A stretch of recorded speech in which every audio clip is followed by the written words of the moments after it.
Yo, what is up, everyone? Welcome back to the channel. Let's talk a little Ohio State football. So the Buckeyes coming off a very impressive 42-0 victory over the Cincinnati Bearcats at home on Saturday. We're going to break that game down a little bit. We will also discuss the new AP Top 25 that came out on Monday. The Buckeyes dropped from number 5 to number 6. Not a big deal, nothing to worry about as long as Ohio State continues to win. The rest will take care of itself. We will also discuss how all the other teams in the Big Ten are performing. 7 teams in the Big Ten currently in the AP Top 25. So we're going to get into all that stuff. Make sure you watch this video until the end. If you're new to the channel or you're a big Ohio State fan, definitely consider hitting that subscribe button. So Saturday I had to work. It sucks that my new schedule is working on Saturdays. It's a sacrifice that I have to make. But I watched the beginning of the Ohio State game. I listened to the majority of the first half on the radio, and then I just had to check the updates on the score for the second half. But this Ohio State team was so impressive on Saturday. Coming into the game, I think a lot of Ohio State fans were a little bit nervous about the Cincinnati team.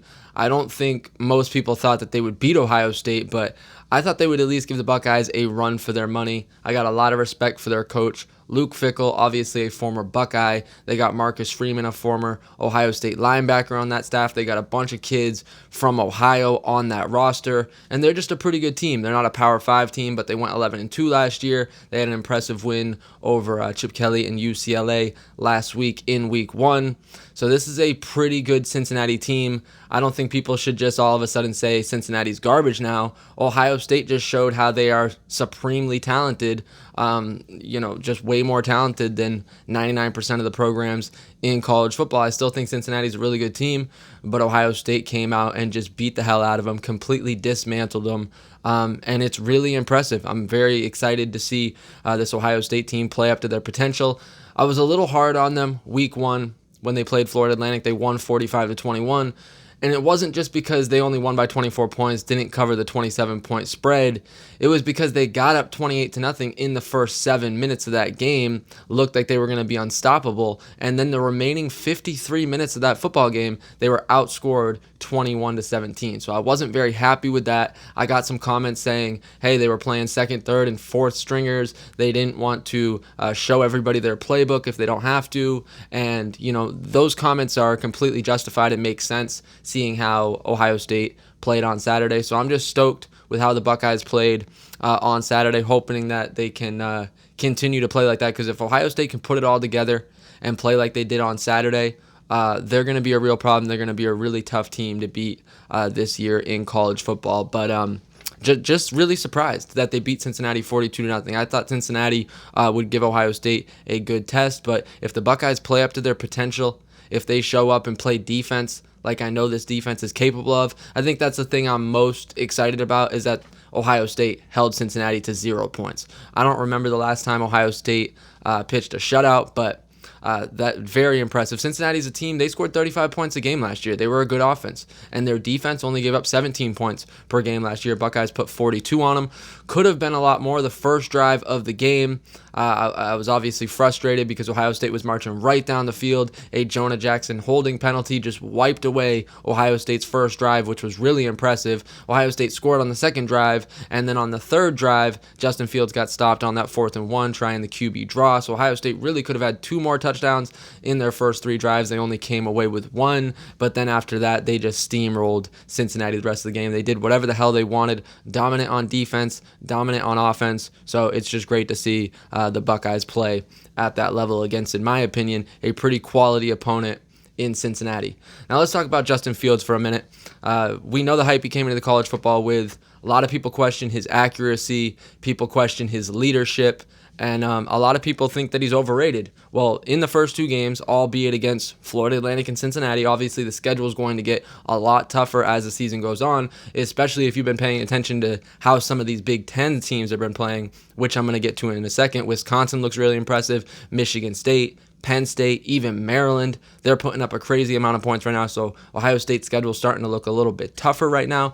But Justin Fields on Saturday against Cincinnati, 20 for 25, 224 passing yards, 2 touchdowns, 0 interceptions, and he rushed 9 times for 42 yards and 2 more touchdowns. So 4 scores on Saturday, no turnovers once again, And for the year, Justin Fields through 2 games is 38 for 50, which is 76%, 458 passing yards, 6 touchdowns, and 103 rushing yards with 3 more touchdowns.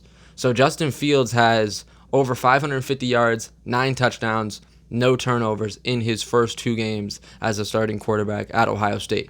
So I think it's fair to say, it's only been 2 games, but it's fair to say at this point, Justin Fields can play. Justin Fields is a baller. He's proved, at least in the first 2 games, that he's the real deal. His talent is extraordinary. He's one of the most talented quarterbacks in college football. Let's just hope the Buckeyes can keep him healthy all year, because we don't have that depth at the quarterback position we've had in years past. But it's very exciting to see Justin Fields playing this well early in the season. You got to assume Justin Fields is only going to get better. He's going to be better week 6 than he was week 2, week 7, week 8. He's just going to get better and better, get more comfortable, get more chemistry with these receivers, these running backs, and the offensive line is going to get better. So just excited to see what Justin Fields is doing right now. Happy to see that he is proving a lot of doubters wrong. We'll see what he can do against Indiana in his first road game this Saturday. Indiana is 2-0. They've looked pretty good in their first 2 games, so maybe it will be a little closer than most Ohio State fans think. It's a 15-point spread. But just happy to see Justin Fields balling out so far in the first 2 games. J.K. Dobbins, his first game against Florida Atlantic, the first game of the year at least. Not a great game, only 91 rushing yards on 20 carries. A lot of people were saying he wasn't waiting for plays to develop. He wasn't waiting for the hole to open up. He was just running into the line. And I thought Master Teague looked better week 1. I was hoping JK was going to redeem himself this Saturday against Cincinnati, and he did just that. He was dominant. 7 carries, 141 yards, 2 touchdowns.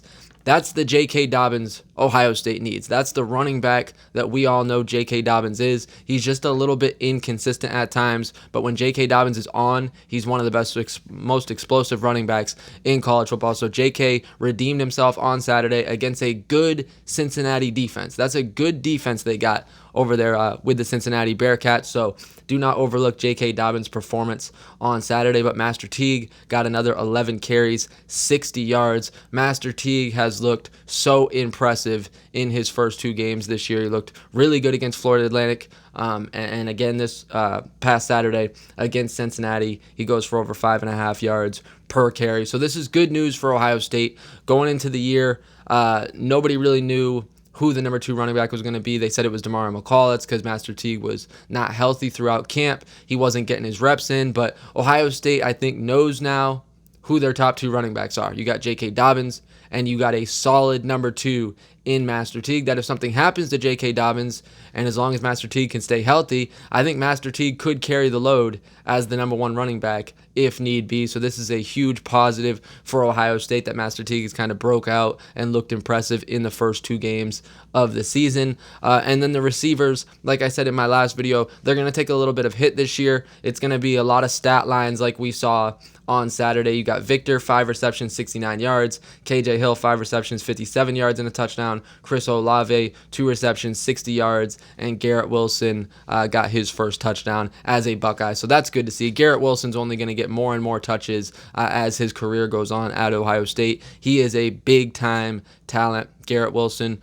So excited to see him get his first touchdown. But this is what it's going to be like for the receivers this year. You're not going to see the numbers like Paris Campbell had last year and Terry McLaurin, even KJ Hill. They all put up huge numbers last year. But good to see Ben Victor. He's been really good his first 2 games. So hopefully he can put it together this year for an entire season. But the receivers look good. Offensive line looked good. Justin Fields playing out of his mind. The running backs are running hard, balling out. So really positive signs from Ohio State's offense this week. But let's talk about the defense for a minute. This is an Ohio State defense that was criticized all of last year. This was one of the worst Ohio State defenses in the history of the program. They gave up over 404 yards per game. They gave up 25.5 points per game. Obviously not acceptable for an Ohio State defense because they had the talent last year. They just never put it together, whether it was scheme, whether it was, whatever. They were just never on the same page. But this year, this looks like a different Ohio State defense. Yeah, they gave up 21 to Florida Atlantic, which I was a little disappointed in, but a lot of that was because Ohio State had a couple turnovers. The offense stalled. They only gave up 220 yards to Florida Atlantic, so that's the important part. They're not giving up those chunk plays that they gave up last year. And it wasn't just the good teams. They were giving up big chunk plays all throughout games against anyone. anyone last year. It didn't matter who they played. Any team they played was putting up big numbers on them last year, and you're not seeing that right now. They're not giving up those 20, 30, 40, 50-yard plays. They were one of the worst teams in the nation last year, giving up big plays. So, obviously, the new coaches they got in the program on defense are paying off right now. Jeff Hafley, Greg Madison. So really positive sign to see Ohio State's defense playing like this. They're only going to get better too because the defensive line's so banged up.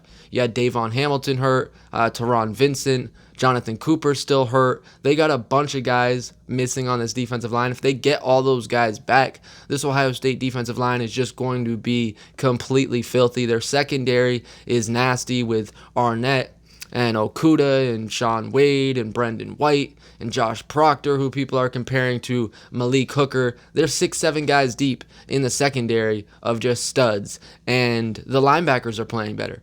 Malik Harrison, Tuff Borland, Pete Warner.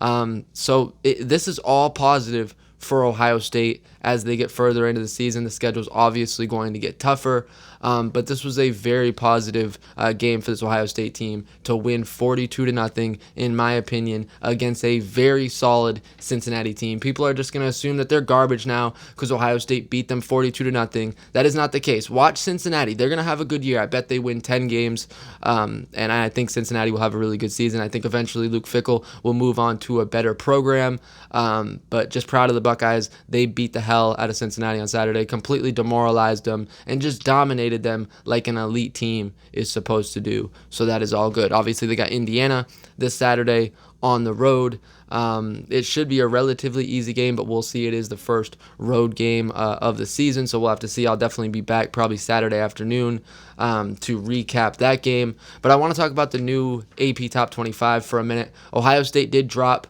from number 5 to number 6 because of LSU's impressive performance over Texas. LSU jumped up 3 or 4 spots, jumped the Buckeyes. And, some people get mad about this stuff.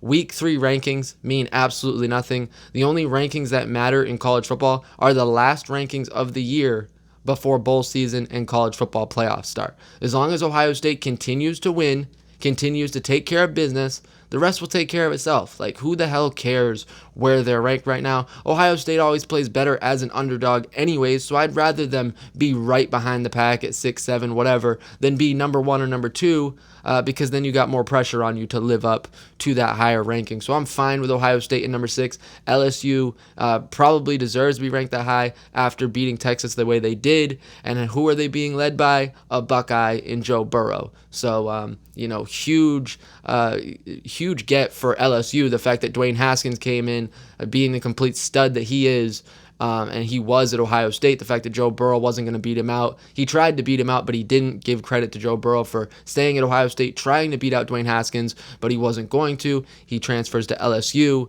And, man, LSU struck gold with Joe Burrow. He gets a lot of criticism. People act like he's kind of just a game manager. He can't put up huge numbers. He's proven people wrong this year that he can put up some numbers through the air. And I think LSU is a legitimate threat to Alabama to win the SEC this year. So excited for Joe Burrow. And, congrats to LSU. Big win over Texas. But the Buckeyes dropped to number 6.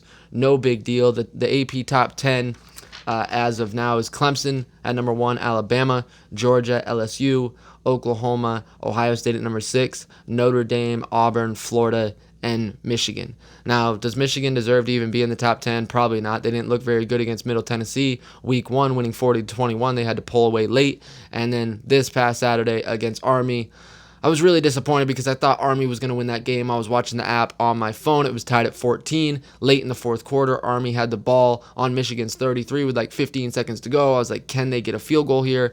They didn't get it. And then they go to overtime. Army goes up 21-14. Michigan ties it up. Michigan eventually wins 24-21. Now, I'm not going to go too hard on Michigan because every good team escapes bad teams sometimes. If you get a win is a win at the end of the day. And Army is a pretty solid team. I would say they're a tough team to defend, and they're going to dominate time of possession regardless if they're putting up points or not. So, Michigan's offense didn't put up big numbers so far. Josh Gaddis, the new offensive coordinator, we're not really seeing the explosive offense that people were saying Michigan was going to have this year, but give it a little bit more time once they start playing some different teams. Army's a weird team to play, so I'm not going to judge them too hard off that. But in the end, Michigan has not lived up to the hype so far in the first two games. Probably don't deserve to be in the top 10 as of right now, but still 7 teams in the Big Ten.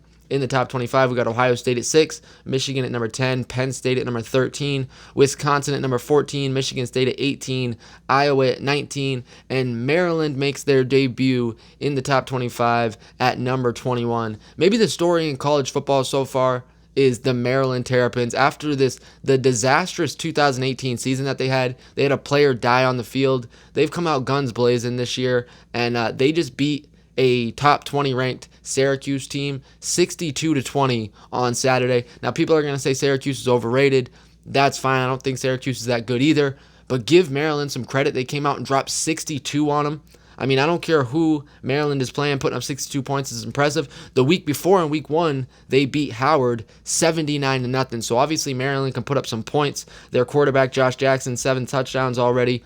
He's balling out. Anthony McFarland, obviously they have a big-time running back. He's going to be an NFL guy. But they got 4 running backs that have over 100 yards so far through 2 games. So they got 4 guys running the ball well right now. So Maryland might be a team to look out for as we get further into the season. We'll see if they can continue this momentum. But either way, 2 games in, Maryland, a huge story in college football. But Michigan State's looked impressive in their 2 games. Wisconsin has just dominated their first 2 games as well. Wisconsin 49-0 over South Florida, and then they beat Central Michigan 61-0. So they've won their first 2 games 110-0. Wisconsin obviously looks really good. Jonathan Taylor just doing what he does, probably the best running back in college football. And their new quarterback, Jack Cohn, is 49 of 59, 564 passing yards, 5 touchdowns. So they're finally getting some good quarterback play. Hornibrook was solid. He won games, but didn't put up big numbers. Not a quarterback anybody feared.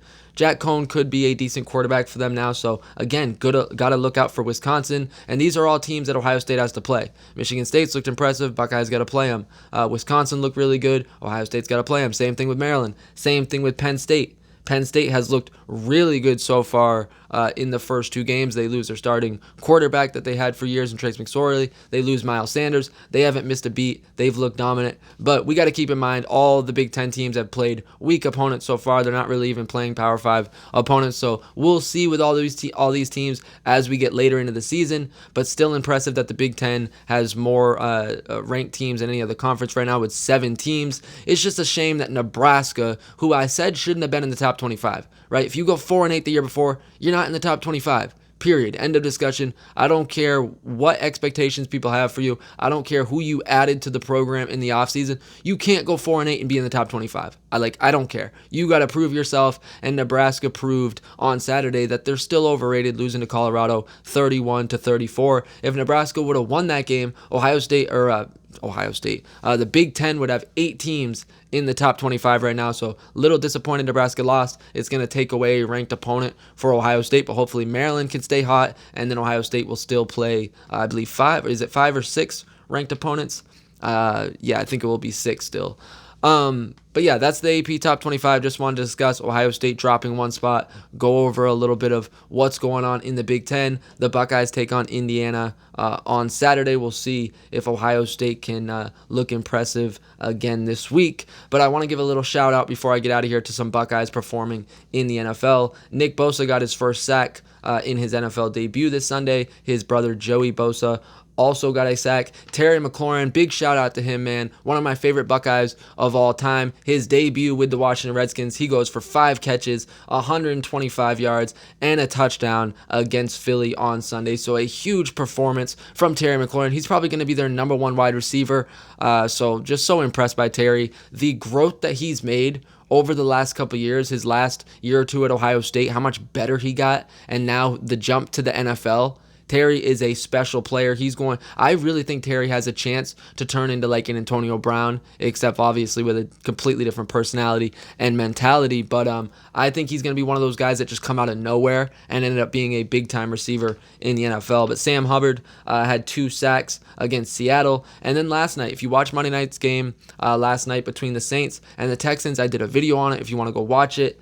it was an all-out Buckeye fest. You had Carlos Hyde running the ball well for 93 yards. You had Michael Thomas doing what he does every game, 120-something yards on 10 catches. You had Ted Ginn go over 100 yards, and you had Marshawn Lattimore going head-to-head with DeAndre Hopkins. They had a good battle last night. So bunch of Buckeyes balling out last night on Monday Night Football. Buckeyes always balling out on Sundays. Not going to mention Zeke because he kind of had a slow game coming back from the old contract thing. He was in Cabo. Went a little light on him week 1, so Zeke doesn't get a shout out this week, but I'm sure he will have a much bigger week next week. But that's going to do it for this video, guys. Just wanted to go over the Cincinnati game, talk a little bit about Indiana, AP Top 25, and all that good stuff. So that's going to do it for this video. You guys let me know in the comment section how you're feeling about the Buckeyes through 2 weeks, how you think Justin Fields is playing so far. Let me know anything Buckeye related in the comment section. Like always, I thank anyone who watched this video. Don't forget to like, comment, subscribe. I will check y'all later. Go Buckeyes,